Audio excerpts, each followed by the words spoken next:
those in favor of the motion of Senator Cayetano, as read and as you can see in the screens before you, please raise your hands. Kindly.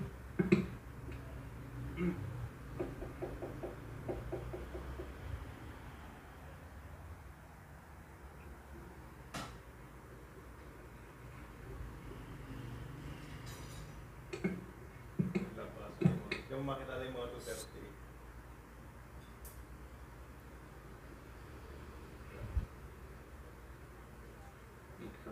Against the motion of Senator Judge Cayetano, please raise your hand.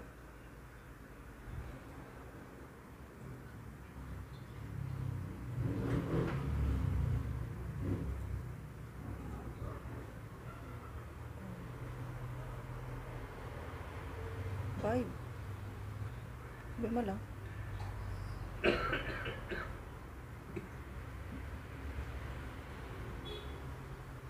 Positive votes, 5 negative votes, 0 abstention.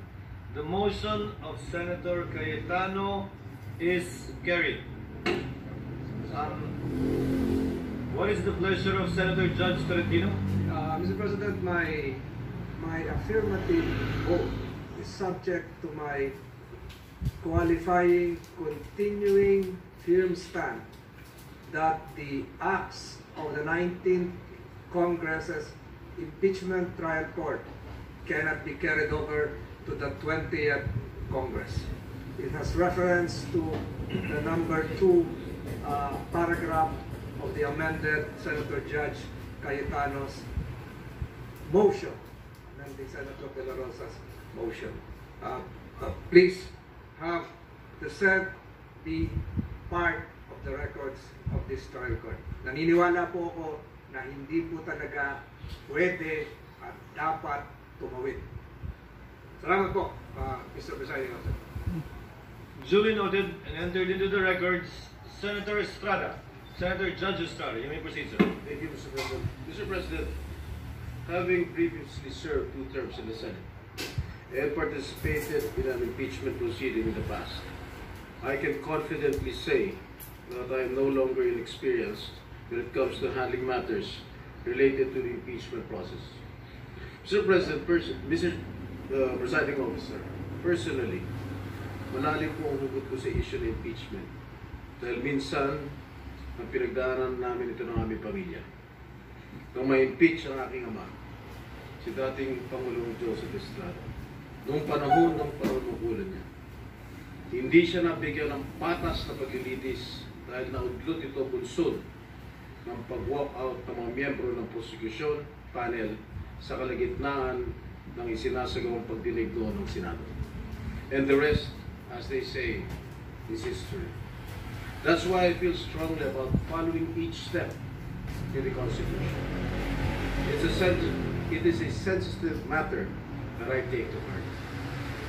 Mr. President, Mr. Presiding Officer, I vote in favor of remanding the impeachment complaint to the House of Representatives in full adherence to the provisions laid down in our Constitution. The process clearly begins in the House, and it is only proper that we respect this mandate to ensure fairness, due process, and institutional integrity. However, the process should be streamlined in accordance with the Constitution and applicable laws or procedure. Ginoong Tagapangulo, makailang beses ko nung nasabi ito, na ang impeachment trial ay nagdudulot lamang ng pagkawatak-watak sa ating bansa. Gayunpaman, bilang halal na lingkod bayan, batid ko ang mabigat na responsibilidad na nakaakibat ng pagiging isang senador.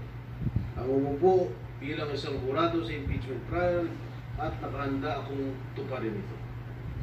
Sa mandatong sinumpang ko, tungkulin ko na siguruhin na marirespeto ang tamang proseso, mapanatili ang integridad ng ating institusyon, at higit sa lahat, tiyakin na impeachment proceedings ay magiging patas. However, I am well aware that impeachment is a political process, not a judicial one. However, in a political process like impeachment, we must adhere to established procedures to ensure that actions are neither arbitrary or driven solely by political agendas. Mr. Presiding Officer, after hearing the positions articulated by some of our colleagues, I too am convinced that the matter of the impeachment complaint should be remanded to the House of Representatives. Thank you, Mr. Presiding Officer.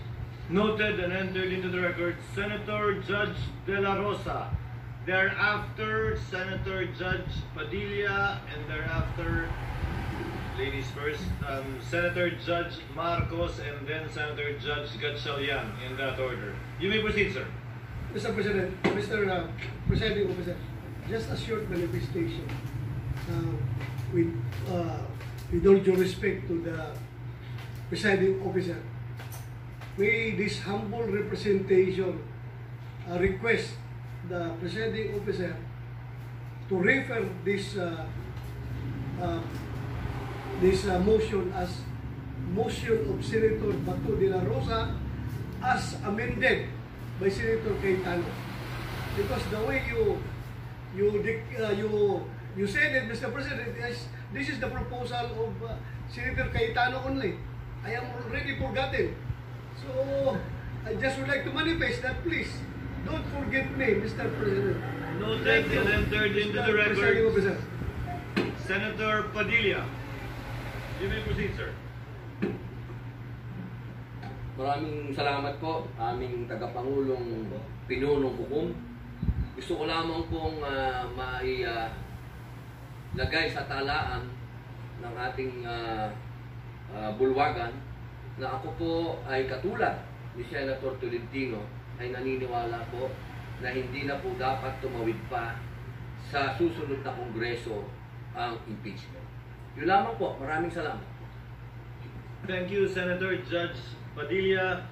With the indulgence of Senator Judge Marcos and Gatchalian, the chair would like to insert in between the manifestations or explanations of vote from the members of the minority. So, Senator Ontiveros, would you like to make your manifestation? Thereafter, Senator Judge Marcos. You may proceed, ma'am. Salamat po, Mr. Presiding Officer. I strenuously vote no to the motion.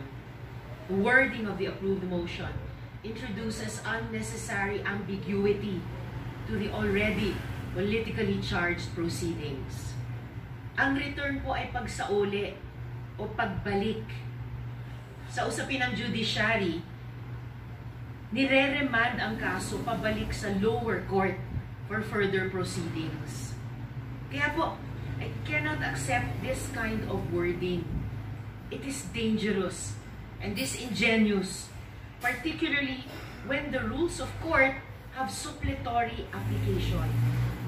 The same purpose could have been achieved by merely asking the House prosecutors to file a compliance and clarify certain issues.